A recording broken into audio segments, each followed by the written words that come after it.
I ran my hand along the curved titanium hull of the Vulcan submersible, checking each seal and connection with practiced care. The pre-dive ritual always put me at ease, even after dozens of deep dives. This one felt different, though. We were about to explore a hydrothermal vent field that no human had ever seen before. External pressure sensors calibrated, I muttered to myself, making a check on my tablet. The hangar bay of the Mariana Explorer hummed with activity around me as I continued my inspection. The comms unit inside my helmet crackled. "Dr. Wilson, this is Mission Control. Communications check, over." Dennis Gregory's voice came through with characteristic precision. I tapped the response button on my wrist panel. "Reading you clearly, Dennis. All systems show green. Life support optimal, hull integrity confirmed, and external sampling equipment is locked down." "Confirmed, Dr. Wilson. Telemetry data looks good from our end." There was a slight pause.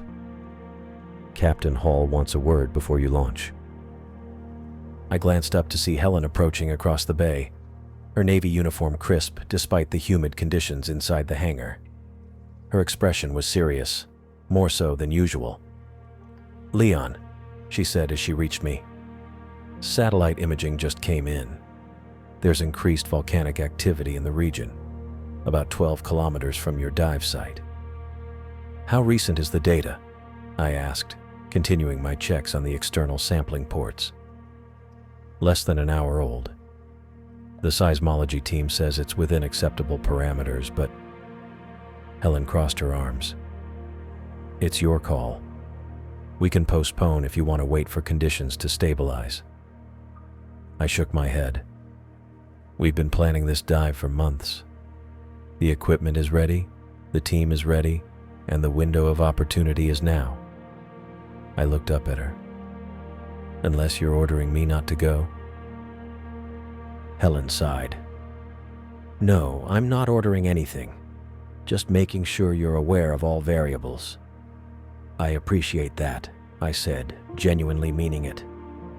Helen's caution had saved more than one expedition from disaster. "I'll keep a close eye on the thermal readings. Any significant change, and I'll abort the dive." She nodded, though the concern didn't leave her face. "Good luck down there." As Helen walked away, I climbed into the submersible's cramped cockpit, settling into the pilot's chair. The interior was a tight arrangement of displays, controls, and life support systems. I connected my suit to the submersible's oxygen supply and began powering up the systems. "Final systems check complete," I reported, flipping the last switches on the control panel. "Ready to initiate launch sequence." Dennis responded promptly. "Understood. Hangar doors opening now." I felt rather than heard the vibration as the massive doors below the Vulcan began to part. Through the viewports, I watched the dark water of the Pacific come into view. "Depressurizing hangar bay," Dennis announced. Water began to fill the chamber below me. The Vulcan, suspended from a massive crane, hung motionless as the water level rose around it. "Submersible release in 10 seconds, Dennis counted down.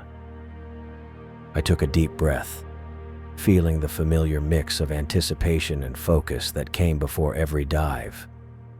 Release. The Vulcan dropped gently into the water with barely a splash. I immediately activated the ballast systems, and the submersible began its controlled descent into the depths. "Vulcan is away," I reported, beginning descent to target coordinates. The blue of the surface waters surrounded me, sunlight streaming through the viewports. As I descended past 50 meters, I watched the light above me start to change, shifting from bright white to a softer blue glow. I thought about Sylvia's face when she'd first shown me the data. My research assistant had spent weeks analyzing water samples and thermal imaging from this region, working late into the night at the lab. "Look at these readings," she'd said, pushing her tablet across my desk. Her eyes had been bright with excitement, despite the dark circles underneath them. The chemical composition suggests a completely isolated ecosystem. The sulfur concentration alone is unlike anything we've documented before. Sylvia had compiled the data with meticulous care, cross-referencing satellite thermal imaging with water samples collected at various depths. She'd plotted potential locations of hydrothermal vents based on temperature gradients and currents, narrowing down the search area until we had our target. If I'm right, she'd said, we could find extremophile organisms that have evolved completely separately from any known species. The submersible continued its silent descent. At 300 meters, the light from above had dimmed significantly, the water taking on a darker blue hue. I switched on the external lights, their powerful beams cutting through the water ahead of me. I remembered Levi's reaction when I'd first proposed this expedition. My colleague had actually laughed, not unkindly, but with definite skepticism. You want to take the Vulcan down to an active volcanic zone based on water samples and satellite imaging? He'd asked during our department meeting. That's quite a leap, even for you, Leon. But after reviewing Sylvia's data himself, Levi had changed his mind. He'd shown up at my office the next day, tablet in hand. I ran the numbers again, he'd admitted. The evidence is compelling. If you're going down there, you'll need better sampling equipment than what the Vulcan currently has. Levi had helped redesign the external sampling array, working alongside me in the lab for weeks to ensure it could handle the extreme conditions we expected to encounter. Despite his initial doubts, his support had been crucial in getting the expedition approved. At 500 meters, the water outside was now a deep, dark blue. The sunlight from the surface was just a faint glow above me. Marine snow, organic particles floating down from the surface, drifted through my lights like tiny stars. Passing 500 meters, I reported. All systems normal. Water temperature dropping as expected. Confirmed, Dennis replied. Sonar is tracking you clearly. You're right on course. The descent continued steadily. At 800 meters, I began to notice a change in the water quality. My external sensors picked up an increase in particulate matter. I'm seeing higher concentrations of suspended particles, I reported. Mostly volcanic ash, according to the analyzer. Acknowledged, Dennis responded. Any visibility issues? Not yet, but I'll keep monitoring. As I approached the 1,000-meter mark, the change became more pronounced. The water had taken on a distinctly murky quality, with swirling particles catching in my lights. The ash content was definitely higher than we'd anticipated. Passing 1,000 meters, I reported. Significant ash concentration now. Visibility reduced to approximately 15 meters, adjusting external lighting to compensate. I increased the power to the Vulcan's lights and slowed my descent rate slightly. The murky water swirled around the submersible, occasionally clearing enough to reveal glimpses of the vast emptiness below. Are you getting clear readings on the thermal sensors? Dennis asked. I checked the display. Yes, though there's more background heat than expected. Water temperature is 2 degrees above normal for this depth, consistent with the volcanic activity Helen mentioned. Captain Hall wants to know if you want to abort, Dennis said, his voice carefully neutral. I considered it briefly. The increased ash content and higher temperatures were concerning, but not dangerous. At least, not yet. Negative on abort, I decided. Conditions are still within safety parameters. Continuing descent to target depth.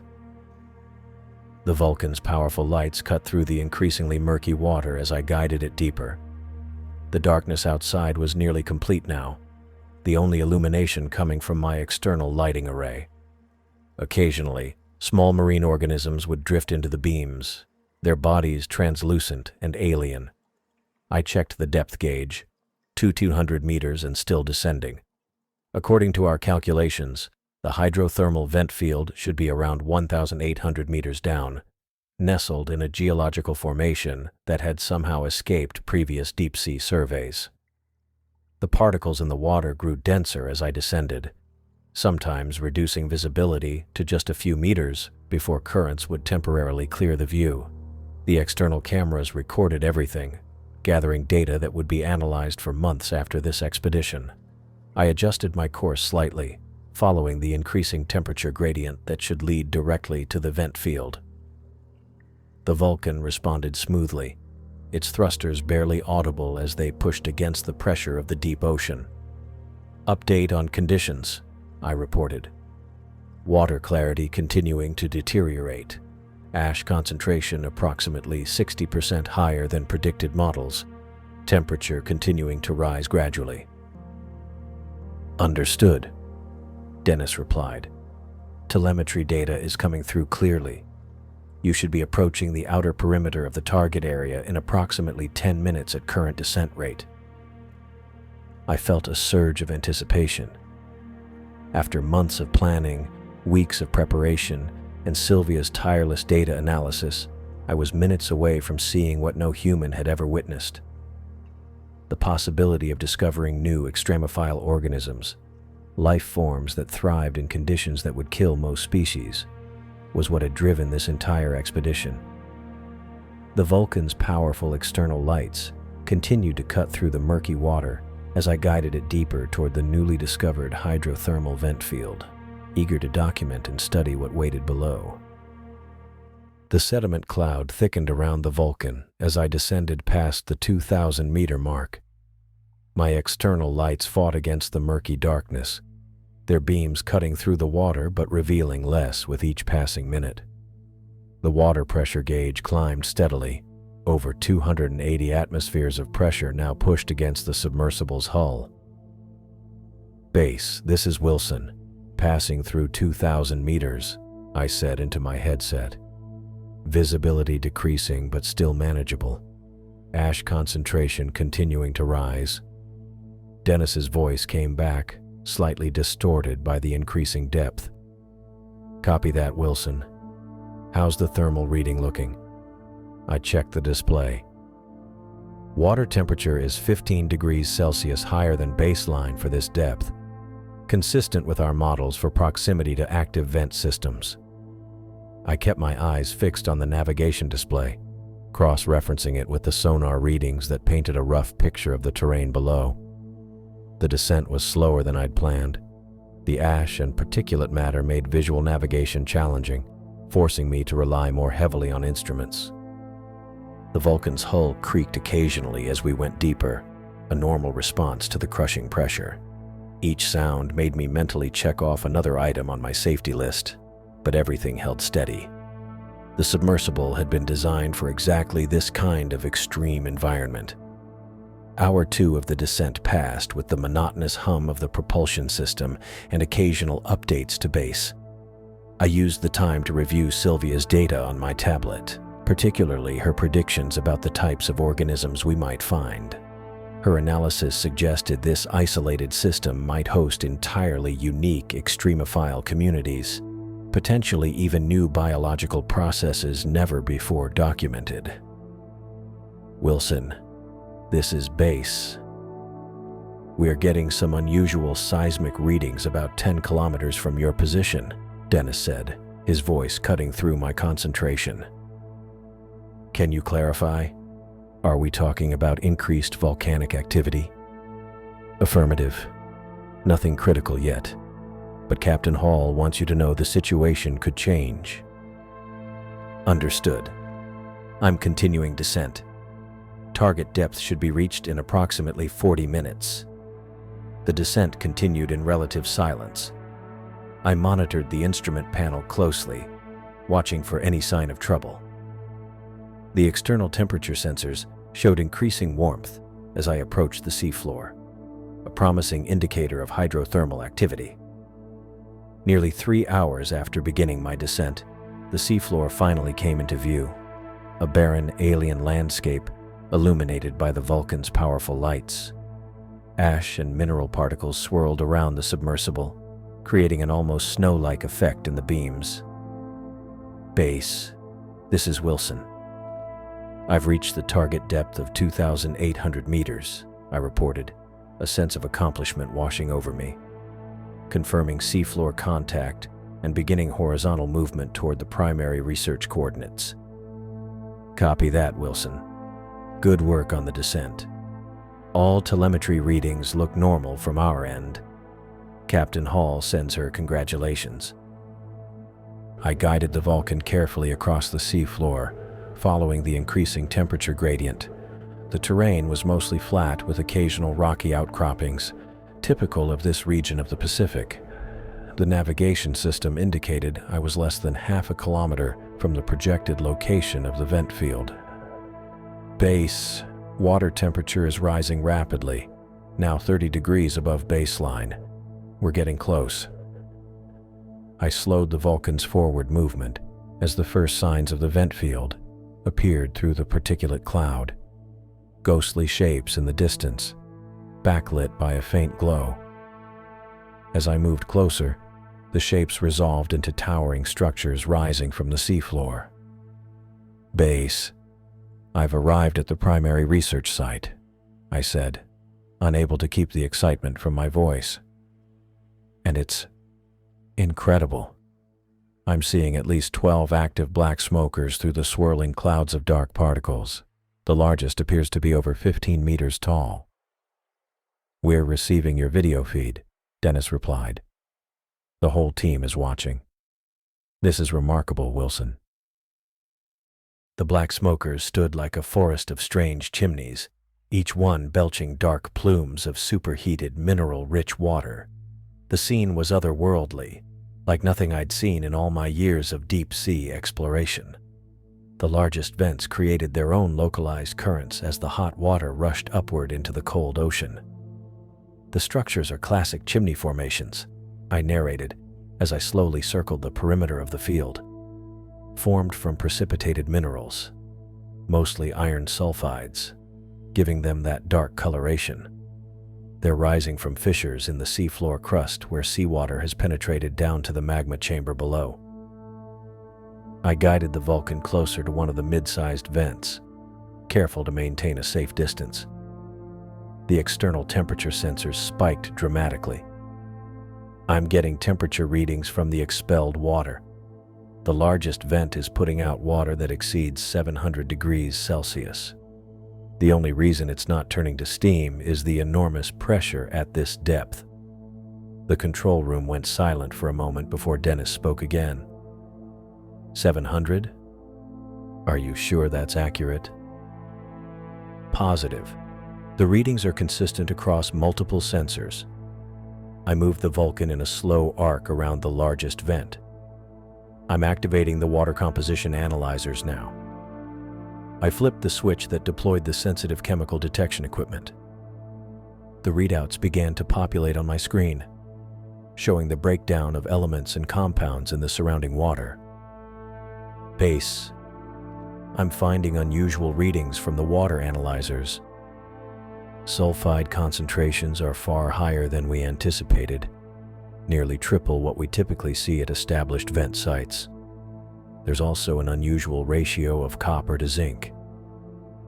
That's fascinating, Dennis replied. Dr. Barr is practically bouncing off the walls up here. She says that chemical profile suggests this could be a very young vent system. That's my assessment as well, I agreed, studying the readouts more carefully. The mineral composition suggests recent and significant volcanic activity. This might be our chance to study the early colonization stages of a vent ecosystem. I checked the external cameras and noted several areas where what appeared to be bacterial mats had formed near the bases of some vents, looking like white patches against the dark seafloor. I'm going to try to get closer to the largest vent for better imagery and samples, I told Base, already adjusting the Vulcan's ballast system for finer control.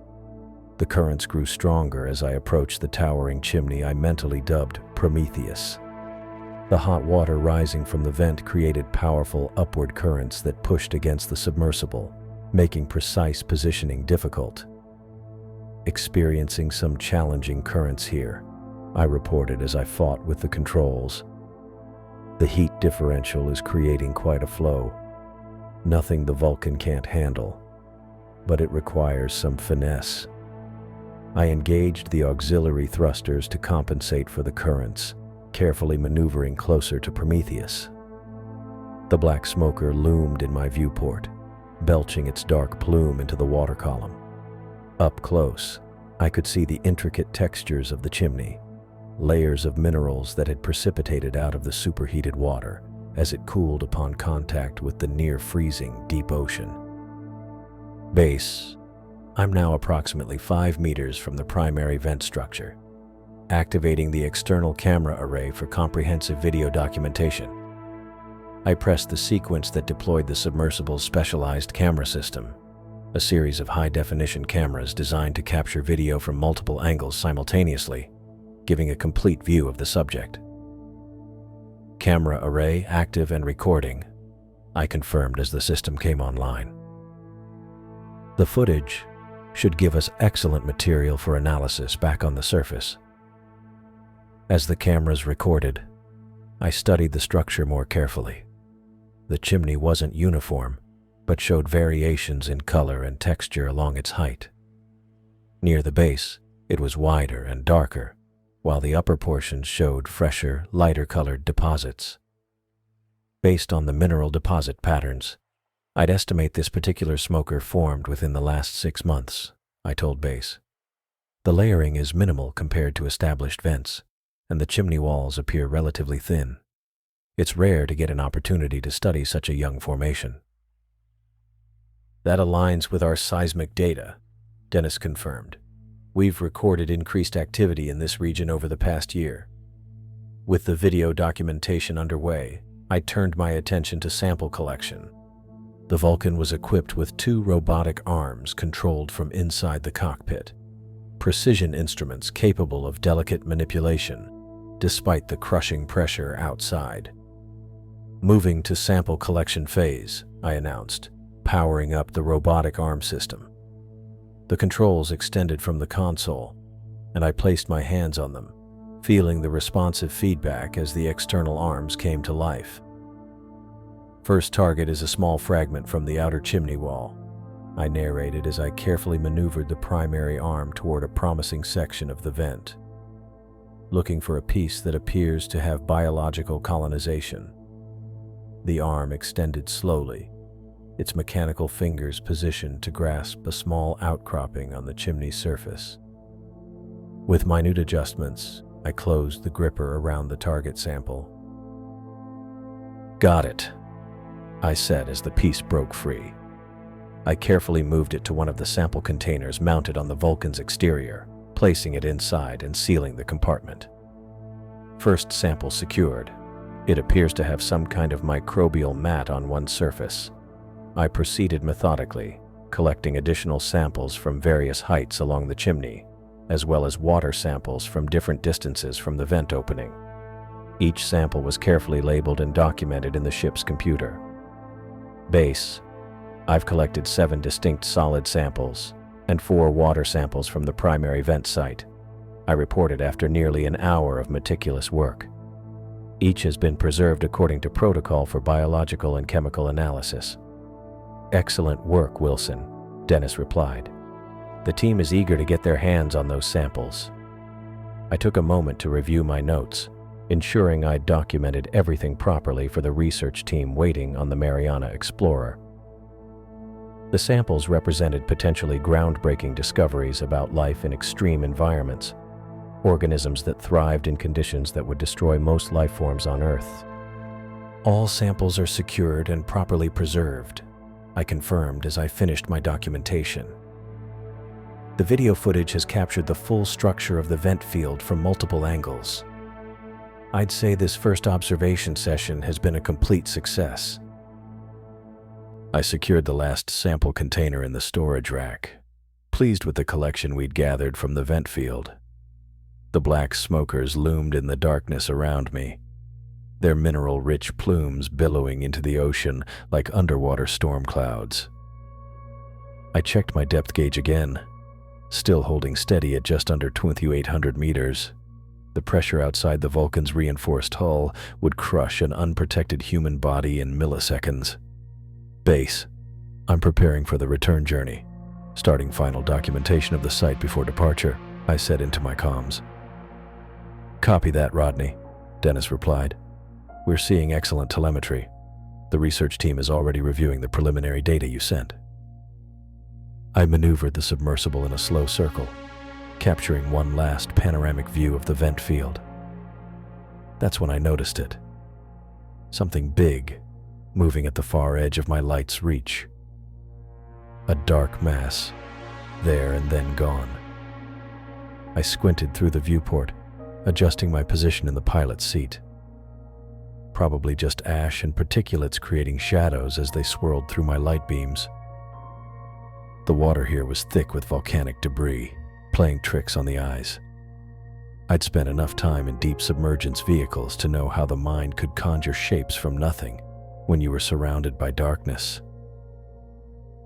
I continued my documentation, panning the external cameras across the towering structures of the largest black smokers.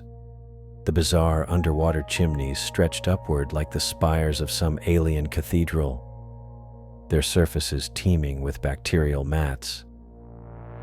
There it was again, larger this time, a shadow that moved with purpose across my peripheral vision. I stopped the camera pan and turned the submersible toward where I'd seen the movement. The external floodlights cut through the murky water, but revealed nothing but suspended particles. My heart rate ticked up a notch. After hundreds of dives, I developed a sixth sense for when something wasn't right in the deep. Dennis, are you getting any unusual readings on your end? I asked, keeping my voice even. Negative, Rodney. All systems normal. Something concerning you? I hesitated. I might have seen something moving out there. Probably nothing, just currents pushing around sediment clouds. But it didn't feel like nothing. What I'd glimpsed seemed too solid, too deliberate in its movement. I adjusted the external lights, angling them wider to illuminate more of the surrounding water. The beams cut through the darkness, creating cone-shaped pathways through the particulate-heavy water. Actually, I'm going to do a quick perimeter scan before heading up, I decided, manipulating the controls to slowly rotate the Vulcan. The shadow crossed my field of vision again, this time with unmistakable purpose. No random current or sediment cloud moved like that. This was something large and alive, circling just beyond clear visibility. Base, I'm definitely tracking something moving out here, I said, my voice more urgent now. It's big, maybe 3 to 4 meters in length, moving in a circular pattern around my position. I heard Dennis typing rapidly in the background before he responded. Stand by, Rodney. Checking sensor arrays. I kept my eyes locked on the murky water beyond the viewport, adjusting the external light configuration again to try to pierce farther into the gloom. The particles in the water reflected the light back at me, creating a frustrating barrier to clear vision. Rodney, we're picking up something on passive sonar. Dennis's voice came back, tighter than before. There's definitely a large biological mass moving in your vicinity. Mass estimation puts it at... This can't be right. Approximately 8 to 9 meters in length. My mouth went dry. Repeat last, Dennis. Did you say 8 to 9 meters? Affirmative. Whatever it is, it's big, and it's circling your position at about 30 meters distance. 8 to 9 meters. At this depth? That was impossible. Nothing that large should be able to survive the crushing pressure this far down, let alone maneuver with the apparent speed and agility I was witnessing. Great whites maxed out around 6 meters, and they certainly didn't dive to the Hadal zone. I'm going to increase illumination to maximum, I said, flipping the switches to bring all external lights to full power. The energy drain would be significant. but I needed to see what was out there. The increased light penetrated farther into the water column, and I caught a better glimpse of the shape, elongated, powerful, moving with a sinuous grace that seemed impossibly fluid for something so large. "I've got visual," I reported, trying to track it through the viewport. The impact came from my left side, a massive force slamming into the Vulcan with shocking violence. The submersible rocked sideways, throwing me against my harness. Tools and equipment not properly secured clattered across the cabin floor. Red warning lights flashed across my control panel as alarm klaxons blared in the confined space. My hands flew to the controls, fighting to stabilize the suddenly tilting craft.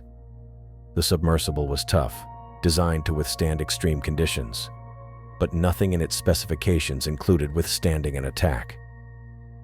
"Mayday, mayday! Base, I'm under attack!" I shouted into the comms, wrestling with the controls. "Something just rammed the port side hull." "Rodney, what's happening?" Dennis's voice came through, tight with alarm. The Vulcan stabilizers whined as I fought to level out.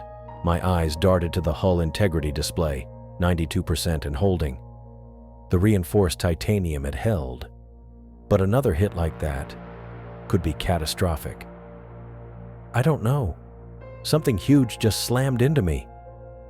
I managed to get the submersible stable again, quickly scanning all systems.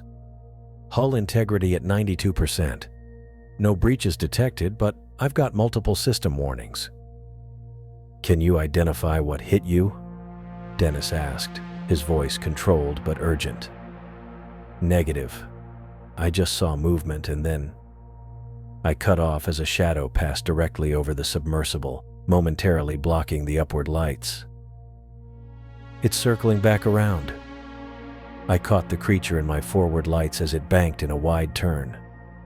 For a second, it was fully illuminated, and what I saw made no sense to my brain. The creature had a massive, elongated body with 4 powerful flipper-like limbs. Its head was enormous, a reinforced skull with jaws that looked capable of crushing steel. A long, powerful tail propelled it through the water with frightening speed and agility.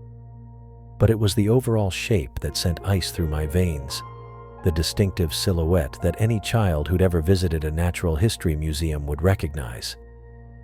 "Dennis," I said, my voice barely above a whisper as I watched the impossible creature circle back toward me. "I'm looking at what appears to be a marine reptile, resembles a pliosaur or mosasaur, something that should have been extinct for 65 million years." The creature made another pass in front of my viewport, slower this time as if studying me. Its eye, an enormous dark orb, fixed on the submersible with terrifying intelligence. This was no mindless predator acting on instinct. It was assessing me, determining if I was prey, threat, or something else entirely. "Rodney, repeat your last. Did you say extinct marine reptile?" Dennis's voice had lost its professional edge. "Affirmative," I replied, unable to tear my eyes away from the creature. "I'm looking at something that looks exactly like a marine reptile from the late Cretaceous. Approximately 9 meters long, massive skull structure, 4 powerful flippers, long tail. It's a living fossil, something that should not exist." The creature circled once more, its movements deliberate, calculating. I kept the Vulcan stationary, afraid that any sudden movement might trigger another attack. Through the viewport, I could see details that made my scientific mind race. The creature's hide was dark, mottled with lighter patches, perfectly adapted for deep water camouflage. Its flippers moved with a grace that belied their power. "Rodney, Captain Hall is ordering an immediate ascent. Get out of there now." I nodded, though no one could see me. Preparing for emergency ascent. As I reached for the ascent controls, the creature suddenly accelerated, coming straight at the submersible. I braced for impact, but instead, It veered at the last moment, passing close enough that I could see the texture of its skin, the shape of its teeth visible through partially open jaws. It was studying me, testing me. The massive shape banked again in the water, moving with a fluid grace that belied its size. I grabbed the external light controls and focused the beams, illuminating more of its features. The elongated body, the powerful tail, the distinctive skull shape. This wasn't just any marine reptile. Dennis, I'm looking at a prognathodon. It's a type of mosasaur. A what? Dennis's voice crackled through the comms. A marine predator from the late Cretaceous period. It should have been extinct for over 65 million years. I tracked the creature with the lights as it circled wider. This specimen is at least 9 meters long, possibly larger. The mosasaur suddenly changed direction, its body coiling before straightening into a direct charge. I barely had time to brace myself. It's coming straight for... The impact slammed into the port side of the Vulcan with bone-jarring force. My body yanked against the harness straps as the submersible spun violently. The reinforced skull of the prognathodon had hit like a battering ram, sending me and my vessel tumbling through the water. Red warning lights flashed across the control panel. The cabin emergency lighting kicked in, casting an eerie glow across the instruments. I grabbed the stabilizer controls, fighting to level the submersible. "Mayday, mayday! I've been hit again," I shouted into the comms. "Hull integrity down to 84%. Rodney!" Dennis's voice was tight with concern. "Get out of there now!" I worked the thrusters, trying to stabilize the craft. I'm trying, but visibility is nearly zero. All this sediment kicked up by the impact. I can barely see 5 meters in any direction. The submersible finally stopped spinning, but I had no visual on the creature. The water around me was a cloud of disturbed sediment, ash, and mineral particles. The external lights just created a blinding reflection in the murk. I reduced the lights to minimum and switched to sonar imaging. The screen showed a large mass moving away, then banking for another approach. "It's circling back," I reported, my hands flying over the controls. "I'm going to try evasive action." I pushed the thrusters to maximum, sending the Vulcan into a steep ascent while simultaneously moving laterally. The hull groaned under the strain of the sudden maneuver. "Dennis, are you still receiving telemetry?" "Affirmative. Captain Hall is prepping a rescue submersible, but they're 20 minutes from launch. You need to keep that thing away from you until then." As I maneuvered, my mind raced through what I was seeing. A living mosasaur. Ashlyn had theorized about this possibility years ago, though none of us had taken it seriously at the time. "My sister's paper," I said, partly to Dennis and partly to myself as I worked the controls. 3 years ago, Ashlyn published that theory about hydrothermal vents potentially serving as evolutionary refuges during extinction events. "What?" Dennis sounded confused by my apparent tangent. "She proposed that certain deep-sea environments, particularly isolated hydrothermal vent systems, might have maintained stable conditions even during catastrophic global events." I banked the Vulcan hard to the right, narrowly avoiding a rock formation I could barely see in the murk. Everyone in the paleontological community dismissed it as speculative fantasy. "You're saying your sister predicted this?" "Not exactly. She suggested microorganisms and simple invertebrates might have survived in these refugees. Nobody, not even Ashlyn, imagined something as complex as a mosasaur could have adapted to these depths and persisted for millions of years." The sonar showed the creature was closing again. I cut the main thrusters and dropped, letting the mosasaur pass overhead.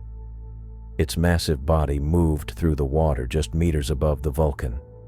The sediment was beginning to settle, and I caught a better view of the predator as it banked for another pass. Its scales were dark, almost black, but with a distinct reddish tint where the light hit them. Its eyes were milky, suggesting adaptation to the low-light environment. The creature's overall body plan matched prognathodon fossil records, but with notable differences. Its flippers seemed more developed, its tail fin more pronounced. "I'm recording this," I said, activating the full external camera array. The specimen shows clear adaptations to deep-sea conditions. Its coloration suggests high hemoglobin content, possibly an adaptation to the lower oxygen levels at this depth. "Rodney, with all due respect to your scientific curiosity, maybe focus on not getting killed?" Dennis's voice was strained. "I am." I pushed the Vulcan into another evasive maneuver as the mosasaur circled. But understanding its behavior might be the key to that. I watched its movement pattern carefully. The creature wasn't just attacking blindly, it was hunting methodically. Each time I changed direction, it adjusted its approach with precision, despite the poor visibility. It's not using vision as its primary sense, I realized aloud. Its eyes show adaptations for low light, but they're still limited in this environment. It must be using something else to track me. The mosasaur made another pass, this time not attacking but swimming parallel to the Vulcan, close enough that I could see the texture of its skin. It suddenly veered away when I activated the port side thrusters. "It's pressure sensing," I said, the realization hitting me. The mosasaur is tracking the submersible by detecting disruptions in water pressure. That's why it keeps finding me even in zero visibility. I tested my theory, firing different thrusters in short bursts. Each time the creature on the sonar reacted, adjusting its position in response to the pressure waves I was creating. "I'm going to try something," I told Dennis. "If it's using pressure sensing, I might be able to confuse it." I activated all external thrusters simultaneously for 3 seconds, creating a chaotic pattern of pressure waves in all directions. The sonar showed the mosasaur breaking off its approach, circling wider as if disoriented. "It worked," I exclaimed. "But I can't keep that up for long. It drains too much power." "Hull integrity?" Dennis asked. "Holding at 84%. The damage seems contained to the outer." Without warning, the mosasaur appeared directly below me. It had changed tactics, approaching from my blind spot. It shot upward with incredible speed, its massive skull ramming the underside of the Vulcan. The impact was even more violent than before. My harness snapped tight as my body was thrown upward, my head slamming into the ceiling of the cabin. The submersible rocketed upward from the force, spinning wildly. Warning alarms blared throughout the cabin. A spiderweb of tiny cracks appeared in one section of the viewport. Not a full breach, but a hairline fracture that hadn't been there before. "Hull integrity at 78%, I shouted over the alarms. "I have damage to viewport section 3, hairline fracture but holding." "Rodney, can you still ascend?" Dennis's voice was urgent. I checked the systems. "Ballast controls are responding, but vertical thrusters are damaged. I can still ascend, but it'll be slower than optimal." I looked out through the cracked viewport section. The water had cleared enough from our rapid movement that I could see the mosasaur circling back, its massive body silhouetted against the glow of a distant hydrothermal vent. The mosasaur's massive body cut through the water, its powerful tail propelling it with shocking speed for something so large. I grabbed the emergency comm switch. "Mayday, Mayday. This is Vulcan submersible calling Mariana Explorer. Hull integrity compromised at approximately 78% and dropping. Requesting immediate extraction. I repeat, requesting immediate extraction." The comm crackled with static before Dennis's voice came through. Tense, but controlled. "Copy that, Rodney. Stand by." I kept my eyes locked on the sonar display, tracking the mosasaur's movement. The creature had retreated to about 50 meters out but was maintaining a circular pattern around the submersible. I pulled up the damage assessment on the secondary monitor. The hairline fracture in viewport section 3 hadn't worsened yet, but several external sensors were offline, and the ballast control system was showing intermittent errors. After what felt like an eternity but was probably only 30 seconds, Helen's voice replaced Dennis's on the comm. "Rodney, this is Captain Hall. We're prepping the recovery vehicle now, but we need at least 40 minutes to deploy. Can you maintain position and integrity until then?" 40 minutes. I did a quick calculation based on the damage reports and the mosasaur's behavior pattern. The submersible wouldn't last that long, not with an active predator continuing to attack. "Negative, Captain. Based on the creature's attack pattern and current damage assessment, 40 minutes will be too late." I didn't sugarcoat it. Helen deserved the truth, and I needed her to understand the severity of the situation. "Understood," she replied, her voice grim but steady. "We're doing everything possible to speed up deployment. Keep us updated on your status." "Copy that." I barely finished speaking when the mosasaur struck again, this time a calculated hit to the same section of the hull it had damaged earlier. The impact wasn't as violent as the previous attacks, but it was more precise, targeting the already weakened structure. The submersible spun violently. Warning alarms blared as the hull integrity dropped to 72%. I fought with the controls, trying to stabilize our position. Then I heard it. A sound no submariner ever wants to hear. The soft hiss of water finding its way through damaged seals. "Mariana Explorer. Hull integrity now at 72% and falling," I reported.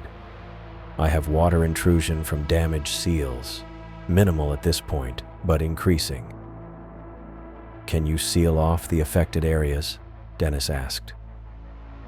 I worked the emergency containment protocols, isolating the sections with the worst damage. Partial success on containment.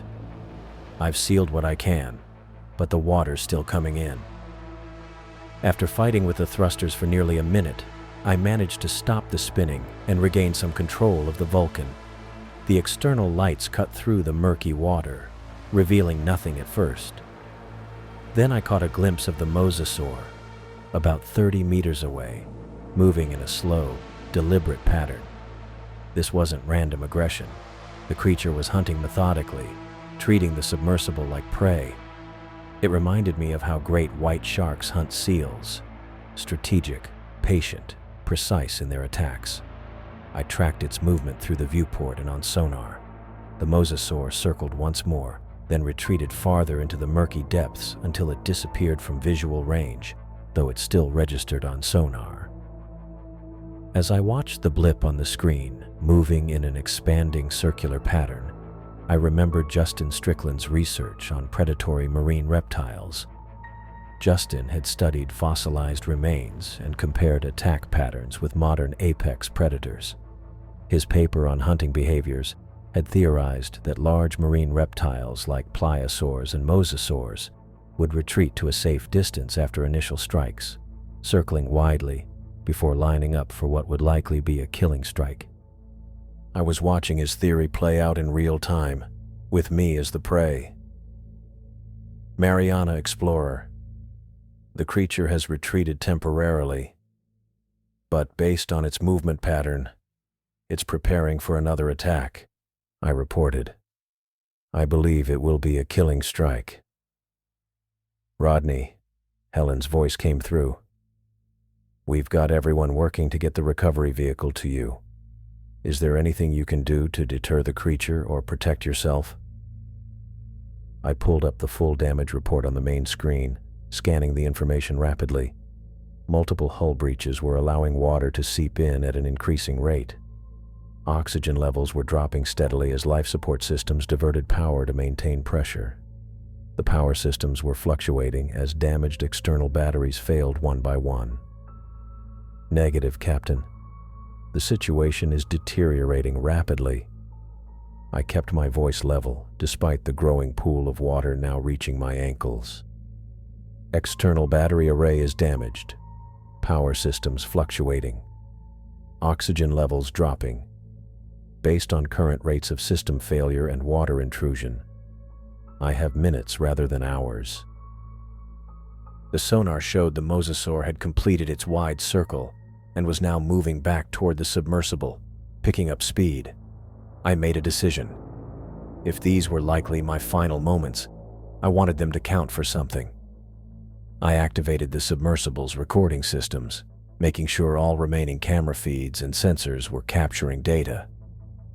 This is Dr. Rodney Wilson, Chief Marine Biologist aboard the research vessel Mariana Explorer, recording from the Vulcan submersible at a depth of approximately 2,800 meters in the Mariana Trench region.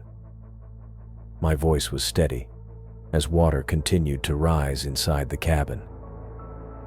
I am currently observing what appears to be a living specimen of Prognathodon, a genus of mosasaur thought to have been extinct for 65 million years.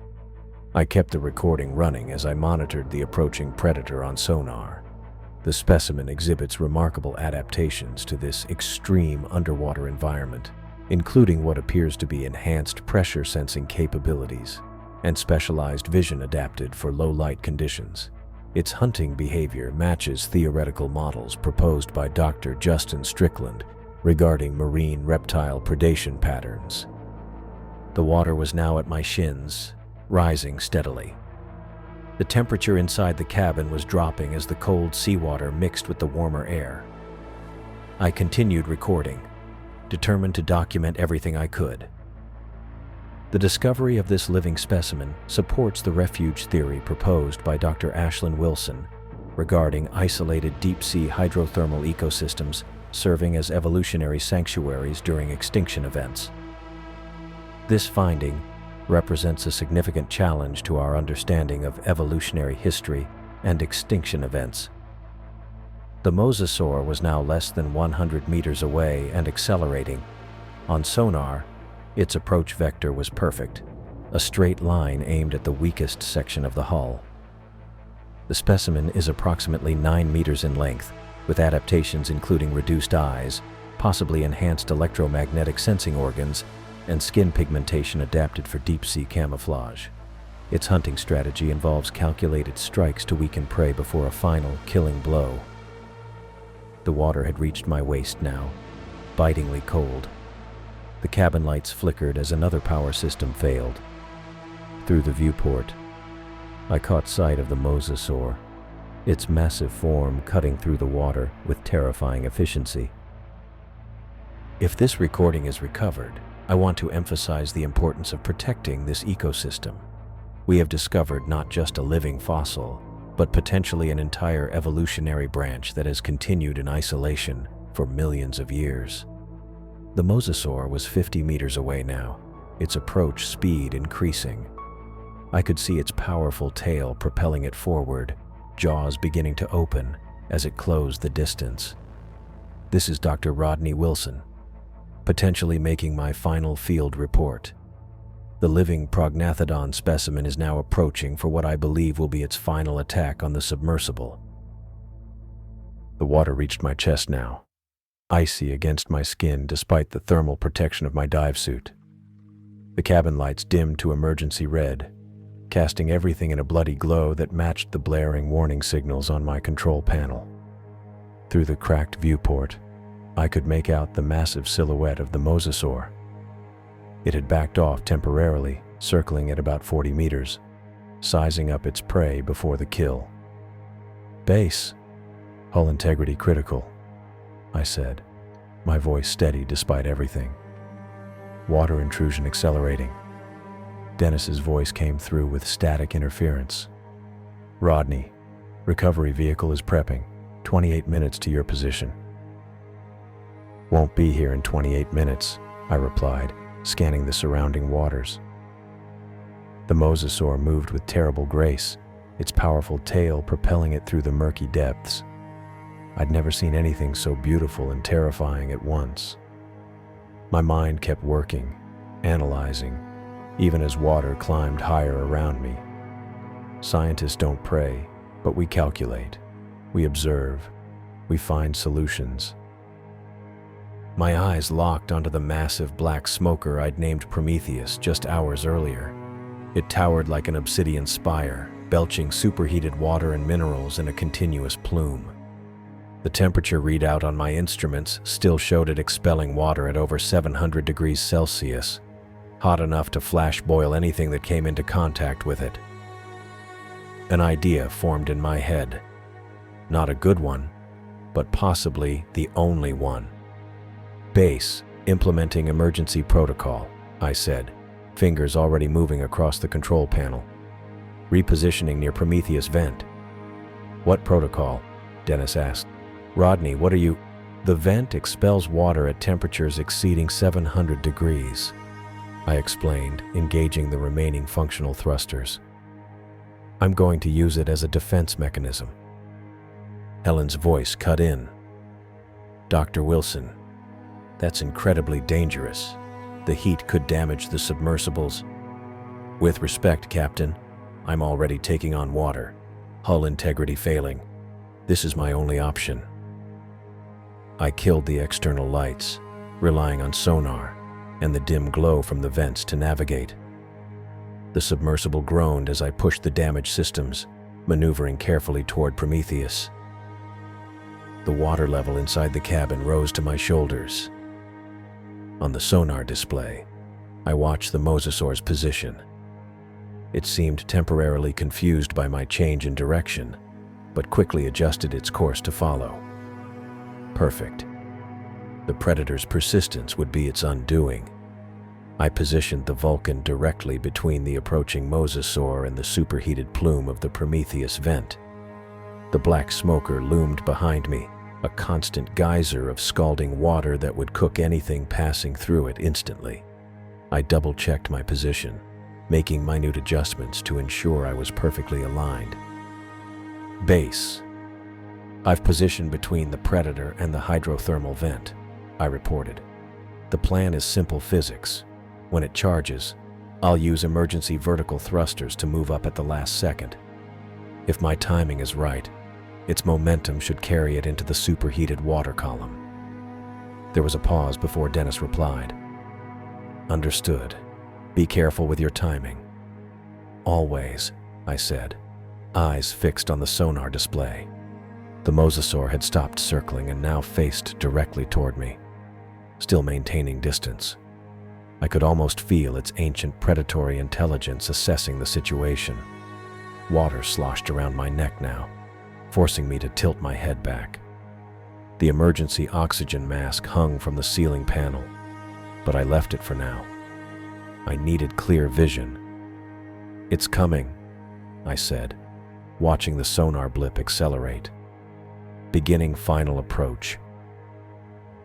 The massive creature surged forward, picking up speed, 9 meters of prehistoric predator, moving with purpose and power through the deep ocean darkness. I kept my hand hovering above the emergency thruster controls, calculating distances and speeds in my head. 50 meters and closing, I reported, moving at approximately 20 knots. Through the viewport, I could now make out the mosasaur's form more clearly as it approached. Its elongated body, the 4 powerful flippers, the massive skull with jaws that could crush the titanium hull of the Vulcan like an aluminum can. Its skin had adapted to the deep sea environment, taking on a pale, almost translucent quality that made it seem ghostly in the dim light. 40 meters. The water reached my chin. I grabbed the oxygen mask with my free hand and pulled it over my face, taking a deep breath of filtered air. 30 meters. The mosasaur's speed increased. It had committed to the attack run now, body streamlined, jaws beginning to open.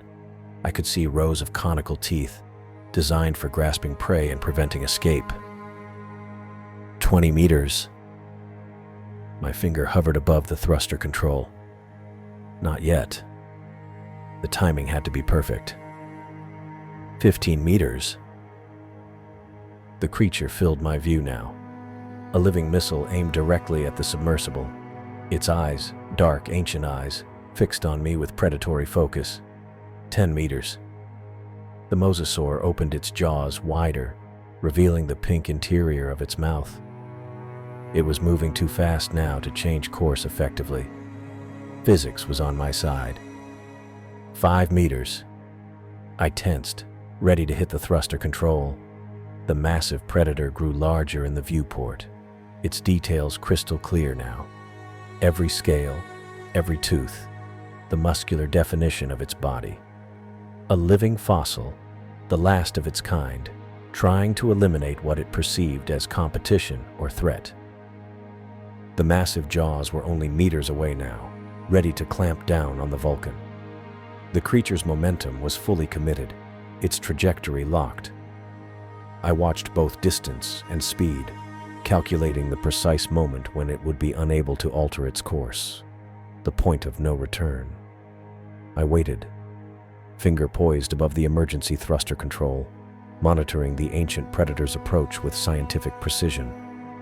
Water lapped at my ears now, but my focus remained absolute. The moment had to be perfect.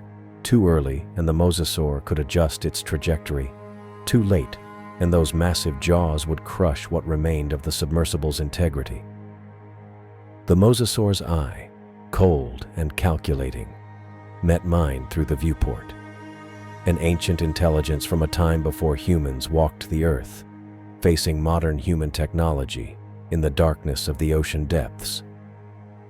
For a split second, I felt a strange connection with the creature. Two intelligent species meeting in an environment hostile to both of us, each fighting to survive. I slammed my hand down on the vertical thruster controls.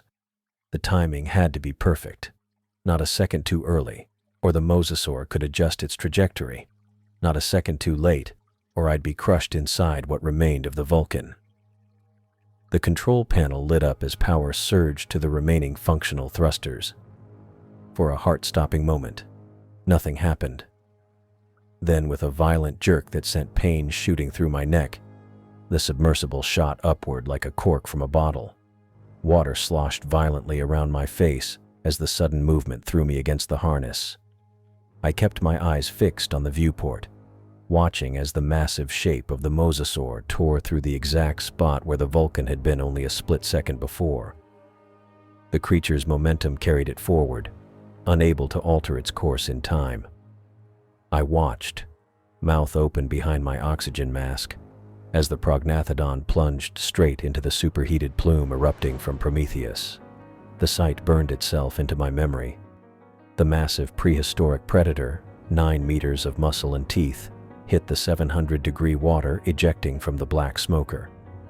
The effect was immediate and catastrophic. The mosasaur's body convulsed violently, twisting in ways that defied natural movement. The scalding water engulfed it, breaking down tissue in seconds. Scales and skin sloughed away as the extreme heat and pressure did their work. I turned away, unable to watch the rest. Even a creature that had survived millions of years in isolation, adapting to the crushing depths, couldn't withstand direct contact with the superheated vent water. Physics and chemistry were unyielding in their brutality. The Vulcan continued to rise, carried upward by the emergency thrusters. But the movement was uneven. A grinding noise from below told me the port thruster was failing. I needed to stabilize our ascent before the submersible tipped too far and sent us into an uncontrolled spin. I reached for the comm switch, my hand shaking so badly I missed it twice before making contact. "Base, this is Vulcan." My voice sounded strange in my ears, muffled by the mask and the water now lapping at my temples. Target is neutralized." Static filled the channel before Dennis's voice broke through. "Say again, Vulcan. Did you say neutralized?" "Affirmative." I adjusted the buoyancy controls, trying to compensate for the failing thruster. The prognathodon swam straight into the hydrothermal vent. It couldn't change direction in time. The superheated water, it didn't survive the contact. More static. Then Helen's voice replaced Dennis's. Understood, Vulcan. What's your status? I checked the instrument panel. Half the gauges were dark or flashing red warnings. Critical but stabilizing. Water intrusion continuing. Hull integrity holding at 68%. I'm moving away from the vent field now. Copy that. Continue your ascent. Recovery vehicle is being prepped. I turned my attention back to piloting. The Vulcan listed to starboard as I maneuvered it away from Prometheus and the other black smokers. The control response was sluggish, fighting me with every adjustment. Water continued to seep through the compromised seals, rising higher despite the bilge pumps working at maximum capacity. A groan of metal made me wince. Something in the hull structure was giving way under the immense pressure. I needed to ascend, but too quickly, and the pressure differential could tear the damaged sections apart. I steered toward the extraction point, coordinates locked into the navigation system. The external floodlights cut through the darkness, illuminating the seafloor passing below. The Vulcan's shadow rippled across the volcanic rock and sediment. The water level inside the cabin rose past my oxygen mask, forcing me to tilt my head back to keep my nose above the surface. The cold was becoming unbearable, seeping into my core despite the thermal protection of my dive suit. My fingers were stiffening, making precise control adjustments increasingly difficult. I spotted the emergency repair kit secured to the bulkhead, partially submerged, but still accessible. Keeping one hand on the controls, I stretched toward it, fingers straining. The first attempt fell short. On the second try, I caught the handle and pulled it toward me. The kit contained several canisters of emergency repair foam, designed to temporarily seal breaches in the hull. I identified the main leak point, a section where two hull plates joined near the floor. Water sprayed through in a steady stream. I popped the seal on the first canister, aimed it at the breach, and squeezed the trigger.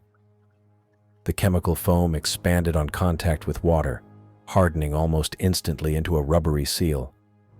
The spray diminished, but didn't stop completely. I emptied a second canister into the gap, watching with relief as the flow finally stopped. Moving around the cabin was like swimming through molasses. I found two more significant leaks and sealed them with the remaining foam. It wasn't a permanent solution, but it might buy me enough time to reach the extraction point. The submersible continued its labored ascent. I checked the depth gauge, 2,650 meters. I'd gained only 150 meters of elevation since the encounter.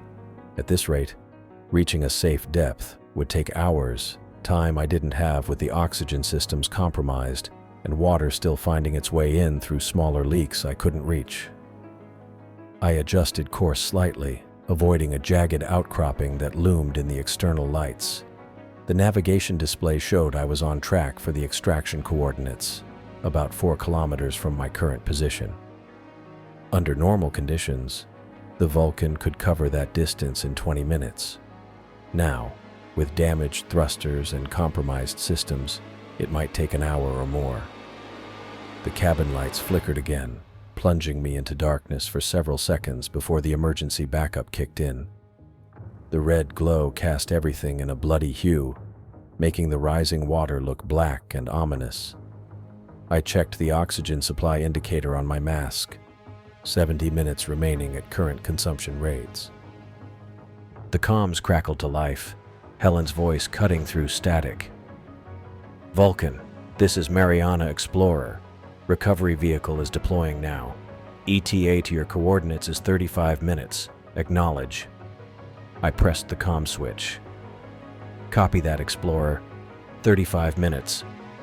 I checked my oxygen levels again, doing the math in my head. 70 minutes of oxygen. 35 minutes until rescue arrived. A thin margin, but workable if nothing else went wrong. I kept one eye on the oxygen readout and another on the rising water level. The numbers weren't adding up favorably. 70 minutes of oxygen, I muttered through my mask. 35 minutes until rescue. The math seemed simple enough, but I knew better. Water was still seeping through the hastily patched hull breaches, rising faster than the emergency pumps could handle it. At the current rate of water intrusion, I estimated the cabin would be completely flooded in less than 50 minutes. Once that happened, the electrical systems would short out completely, cutting off life support and communication. I pulled out my tablet, which was thankfully still functional, and began running calculations. My breath fogged the inside of my mask as I worked, forcing me to wipe it clear every few minutes. The cold was becoming a significant factor. Even with my thermal dive suit, my fingers were starting to lose dexterity in the frigid water. Oxygen consumption increases with stress and physical exertion, I reminded myself, trying to keep my breathing measured and calm. Current rate is approximately 1.8 liters per minute, factoring in the stress response. That's around 2.1 liters per minute. I looked at the gauge again. The needle was dropping faster than it should have been. Either my math was wrong, or there was another leak in the oxygen system I hadn't detected. A sudden lurch to the starboard side sent a wave of water splashing over my shoulders. I grabbed the control panel to steady myself, cursing under my breath as the submersible's damaged stabilizers struggled to maintain equilibrium. The water, now reaching the middle of my chest, sloshed back and forth with each movement of the Vulcan. "Base, this is Wilson," I said, pressing the comm button. "Water level is rising faster than anticipated. Approximately 65% of cabin volume now submerged." Dennis's voice came back, breaking up slightly. "Copy that, Wilson. Can you give us an updated estimate on your life support status?" I looked at the gauges and frowned. Oxygen reserves depleting at an accelerated rate. New estimate is 58 minutes remaining at current consumption. There was a pause before Helen's voice cut in. "Rodney, we've got the recovery team moving as fast as they can. They're pushing the engines to maximum." "Understood," I replied, keeping my tone even. "I'll continue conserving oxygen where possible." As I released the comm button, I noticed the water had risen another inch. The temperature readout on my suit showed the water was a frigid 4 degrees Celsius. Core body temperature would become a concern soon. I reached above my head to the emergency kit mounted on the ceiling panel. My fingers found the auxiliary breathing apparatus, a closed-circuit rebreather designed for situations exactly like this.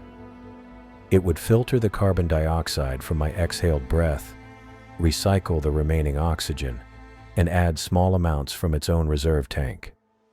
The system was more efficient than the standard life support, but had its own limitations. Water sloshed against my collar as I carefully fitted the secondary breathing apparatus over my primary mask. The connection hissed as it sealed, and the small LED indicator lit up green, confirming proper function. I adjusted the flow rate to the minimum required setting. Every molecule of oxygen needed to be conserved now. "Base, I've switched to the auxiliary rebreather," I reported.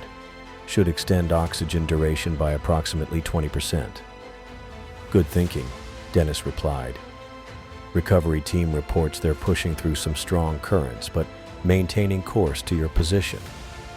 I nodded, though no one could see me.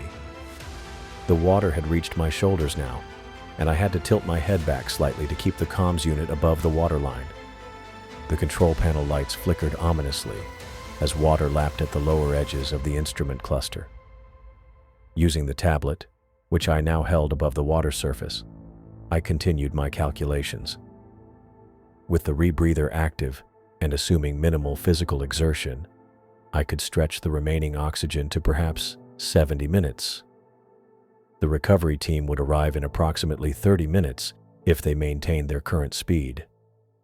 That left a narrow margin of error, but it was better than nothing. The submersible groaned as another seal gave way somewhere behind me. I couldn't turn to look. The harness kept me secured to the pilot's chair, and releasing it in these conditions would be dangerous. The water level jumped another 2 inches, now reaching my chin when I sat normally. Base. Secondary breach detected, I reported. Water intrusion rate has increased by approximately 30%. Can you locate and seal it? Helen asked, her voice tense. I looked around the cabin, but the emergency lighting made it difficult to see clearly. Negative. I've used all the emergency sealant and I can't reach the affected area without leaving the pilot station. There was a brief consultation on the other end before Dennis came back. Maintain your position, Rodney. Attempting to reach the breach could create more problems than it solves. Recovery team is making good time. 28 minutes to your position. The next several minutes passed in a strange calm. I kept my breathing slow and measured, conserving oxygen while monitoring the systems that were still functioning. The water continued to rise, eventually forcing me to tilt my head back fully, just to keep my face above the surface. The cold was becoming more intense, seeping into my bones despite the thermal protection. I thought about the samples secured in the collection bay. The evidence of a living mosasaur, a creature that should have been extinct for 65 million years. If I didn't make it, would the samples be enough to prove what I'd seen? Would anyone believe my logs without the visual confirmation? The communication system crackled, pulling me from my thoughts. Wilson, this is Recovery 1, a new voice said. We've got your position locked and are on final approach. ETA 20 minutes. Copy that, Recovery 1, I replied, my voice sounding strange, even to my own ears. Be advised, cabin is now approximately 78% flooded. Primary life support is compromised. Operating on auxiliary systems only. Understood. We're pushing the engines to maximum. Hold tight. The water had now reached my jawline, even with my head tilted back. I was forced to adjust my position, partially standing in the harness to keep my head above water. The movement sent pain shooting through my cold, stiffened muscles. I checked the oxygen readout on my rebreather. The numbers were lower than I'd calculated. The system was working harder than expected to keep up with my body's demands. Despite my best efforts, my breathing had accelerated as the situation became more dire. Base, oxygen reserves at 45 minutes, I reported. Water level continues to rise. Copy that, Helen responded. Recovery team reports they've encountered stronger currents than expected but are still making progress. Revised ETA is 22 minutes. I did the mental calculation again. 45 minutes of oxygen. 22 minutes until rescue arrived. That left a margin of 23 minutes, assuming nothing else went wrong and the recovery operation went smoothly. It was going to be close. The water reached my mouth, forcing me to tilt my head back even further.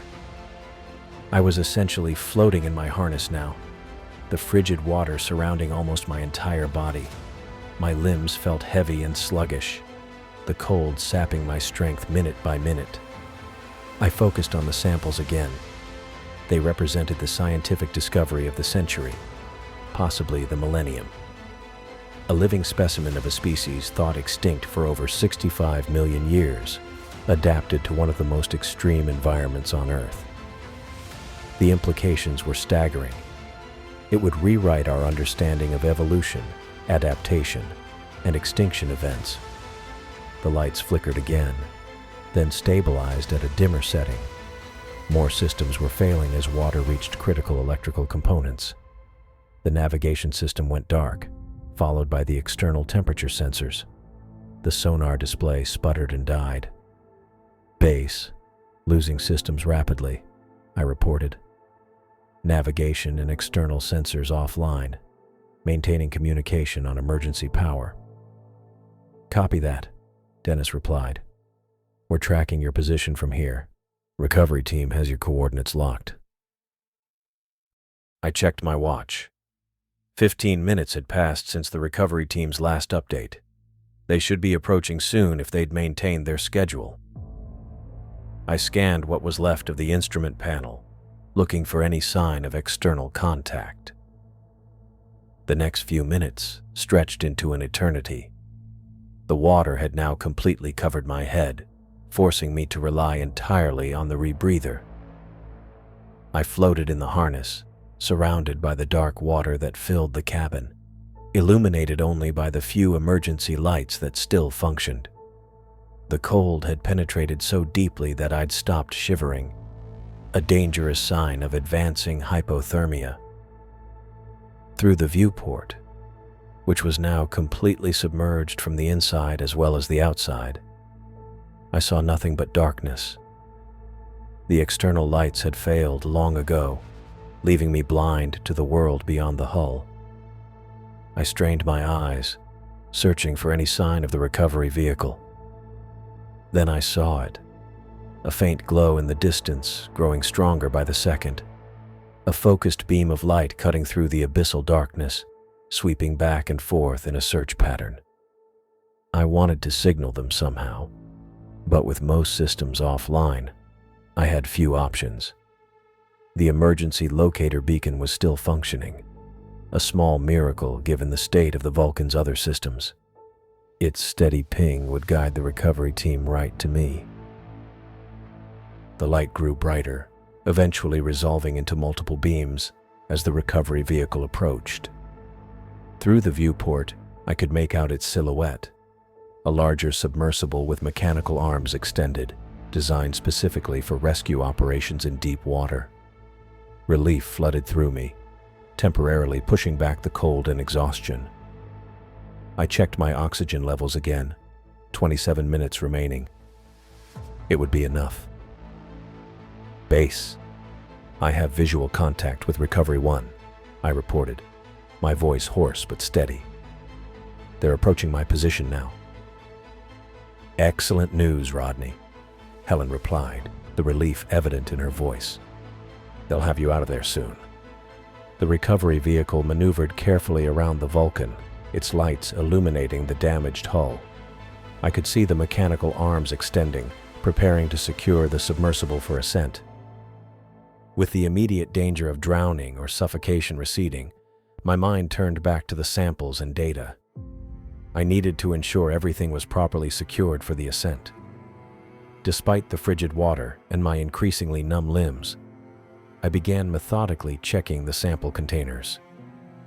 Each specialized container held a piece of evidence: water samples from around the vents, fragments of the unique bacterial mats, and most importantly, the video footage of the living mosasaur. That footage was irreplaceable, clear visual confirmation of an animal that science had declared extinct millions of years ago. If anything happened to that data, the scientific community might dismiss my account as hallucination or confusion brought on by oxygen deprivation. I fumbled with the data backup system, my fingers clumsy from cold and my movements hampered by the water. The main computer system had an automatic backup protocol, but I needed to make sure it had completed successfully before power failed completely. I tapped the screen, navigating through the emergency interface to the data management section. Backup status, 87% complete, the screen displayed. I willed it to move faster as I watched the recovery vehicle position itself above the Vulcan. Through the viewport, I could see the mechanical grapples extending downward, preparing to secure my damaged submersible for ascent. Base, data backup in progress, I reported. Recovery vehicle is in position. Request they hold for approximately 2 minutes to complete critical data transfer. Copy that, Dennis replied. Relaying to Recovery 1. The recovery vehicle held its position, hovering about 5 meters above the Vulcan. Its powerful lights illuminated the water around us, creating an otherworldly glow in the flooded cabin. I kept my eyes fixed on the backup progress indicator. 93%, 95%, 97%. A mechanical clang reverberated through the hull as the first grapple made contact with the Vulcan's external frame. The submersible shuddered slightly, but remained stable as the recovery vehicle secured its grip. 100% complete. The screen finally displayed. I quickly ejected the backup drive and secured it in the waterproof case attached to my belt. Now there were 3 copies of the data. 1 on the main system, 1 on the automatic backup, and 1 on the portable drive. Even if 2 failed, 1 would survive. I checked the sample containers one last time, verifying that each was properly sealed and secured in the transport rack. The water samples, bacterial specimens, and mineral fragments were all safely contained, ready for analysis back at the lab. Base, all data secured and samples ready for transport, I reported. Recovery team can begin ascent procedures when ready. Copy that, Wilson, came the response from Recovery 1. We have secure grapple attachment. Preparing for ascent in 30 seconds. Brace for movement. I tightened my harness as much as possible, knowing that the initial motion could be jarring. The Vulcan had taken significant damage, and being pulled upward by external grapples would put stress on the already compromised hull. Through the viewport, I could see the remaining grapples locking into position around the Vulcan's frame. The recovery vehicle's lights shifted as it adjusted its position for optimal lift. A series of metallic clanks echoed through the hull as the final connections were secured.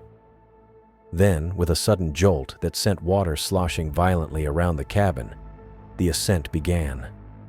The Vulcan lurched upward, pulled by the recovery vehicle's powerful engines. I was thrown against my harness, the breath momentarily knocked from my lungs. The pressure gauge began to show decreasing depth as we rose through the water column.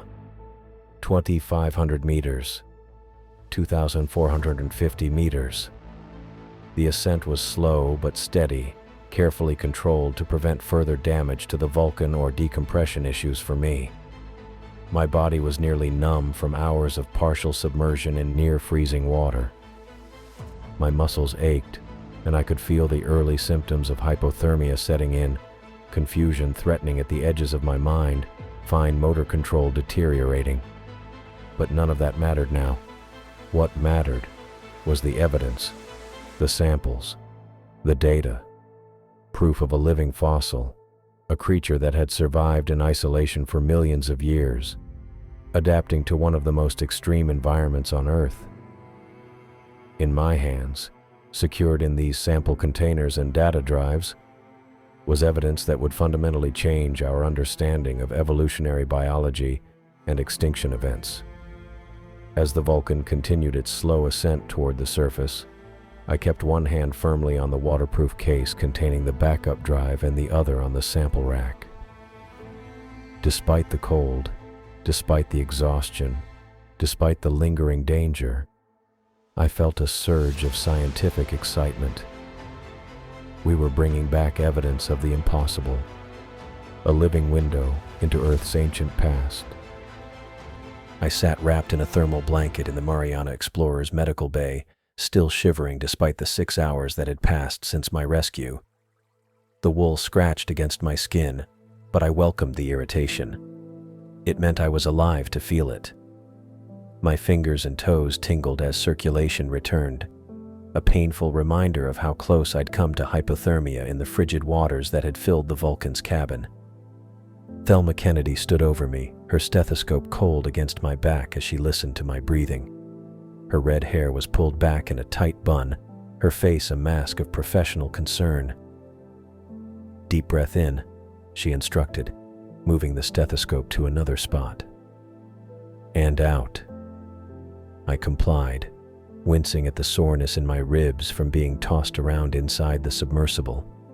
The oxygen mask I'd worn during the final minutes of the ascent had left red marks across my face, which Thelma had already documented in her examination.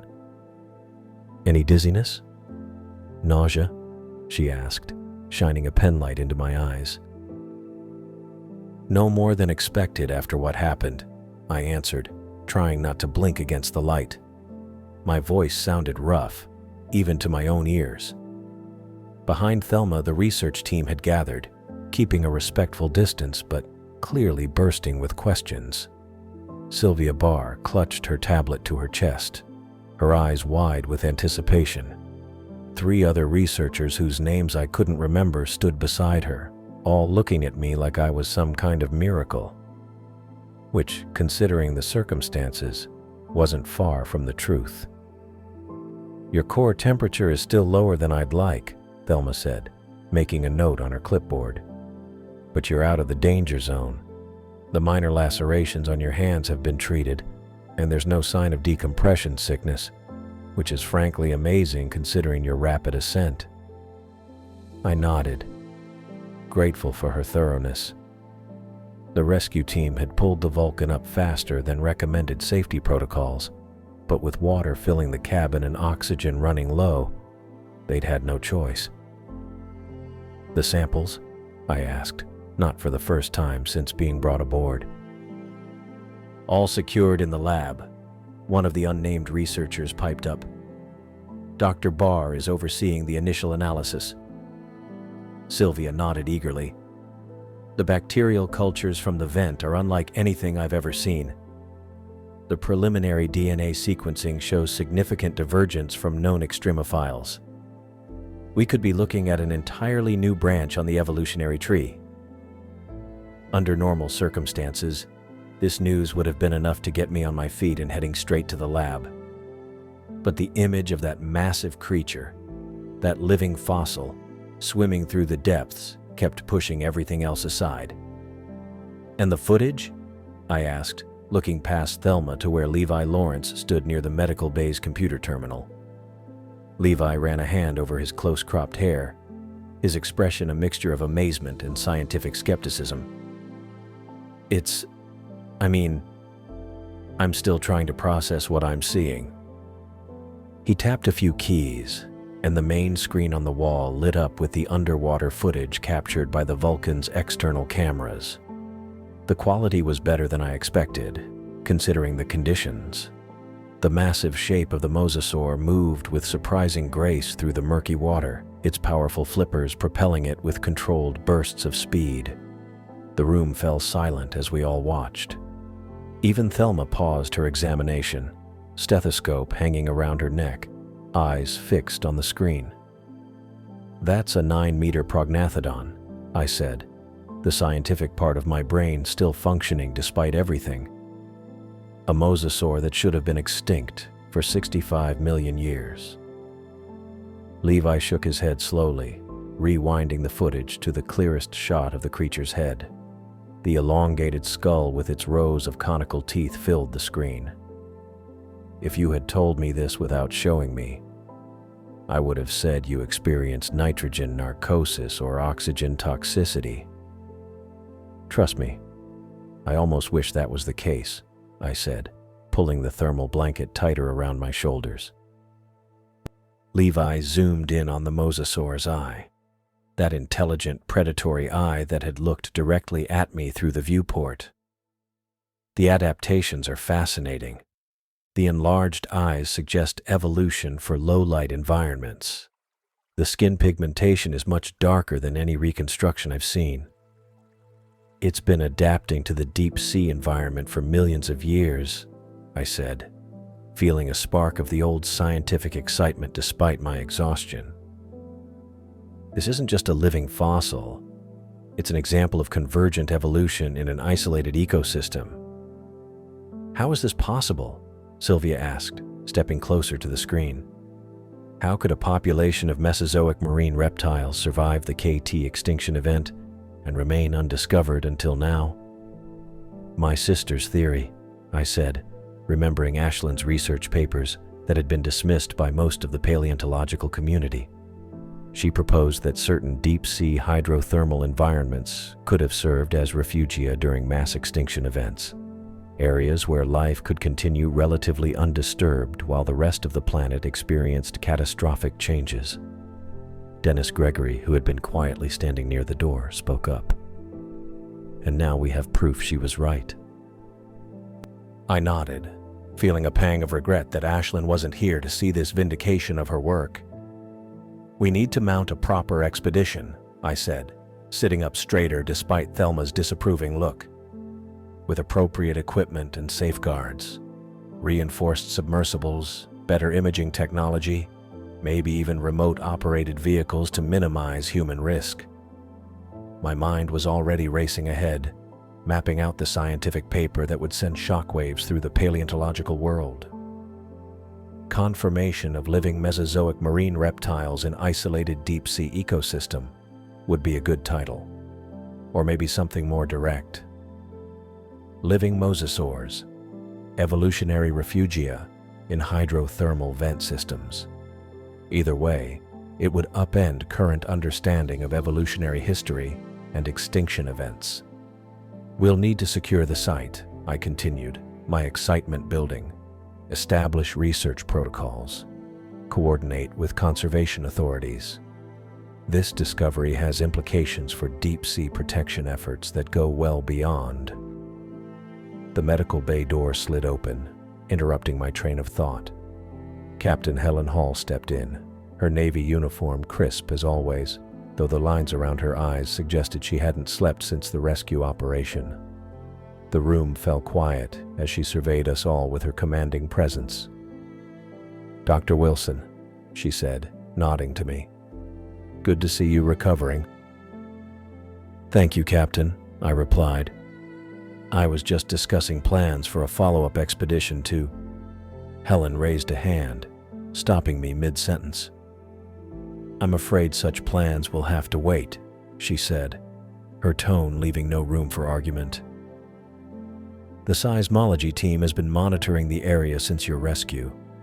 Volcanic activity has intensified dramatically in the past 4 hours. The entire vent field is now under what they're calling a significant eruption event." My heart sank. "How significant?" "Significant enough that the area will be completely inaccessible for the foreseeable future," Helen said, crossing to the computer terminal where Levi stood. She tapped a few keys, bringing up a sonar mapping of the seafloor where I'd been just hours ago.